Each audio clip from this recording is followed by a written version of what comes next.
கல்வாரி அன்பை எண்ணிடும் வேளை கண்கள் கலங்கிடுதே. கர்த்தாவும் பாடுகள் இப்போதும் நினைத்தால் நெஞ்சம் நெகிழ்ந்திடுதே. கல்வாரி அன்பை எண்ணிடும் வேளை கண்கள் கலங்கிடுதே.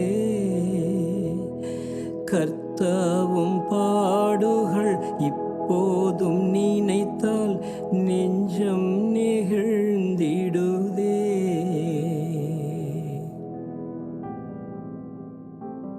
இயேசு கிறிஸ்துவின் சிலுவை பாடுகள். இந்த காலை வேளையிலே ஆண்டவரின் சிலுவை பாடுகளை தியானித்து உள்ளன்போடு ஆண்டவரை நாம் ஆராதிக்கப் போகிறோம். நம்முடைய பாவங்களுக்காக ஒரு பாவமும் அறியாத பரிசுத்த தேவகுமாரன் தன் வாலிப ரத்தத்தை ஊற்றி கொடுத்தார். நம் ஆண்டவரின் அன்புக்கு இணையே கிடையாது. ஆண்டவரோடு இருந்த சீடர்கள் கூட அவர் பாடுபட்ட போது அவரோடு இல்லை. தாவிலும் உம்மை பின்பற்றி வருவேன் என்று சொன்ன பேதுரு கூட அவரை தெரியவே தெரியாதென்று சபித்தும் சத்தியம் செய்தும் மறுதலித்து விட்டான். கெத்செமனேயில் அவர் தனித்து வியாகுலப்படும் போது அவரால் அதிகமாய் நேசிக்கப்பட்ட 3 சீடர்களும் தூங்கிவிட்டனர். ஆண்டவரின் அநாதி சிநேகம், அவர் நமக்காக கல்வாரியில் பட்ட பாடுகளை நினைக்கும் போது நாம் அவருக்காக என்ன செய்ய போகிறோம்?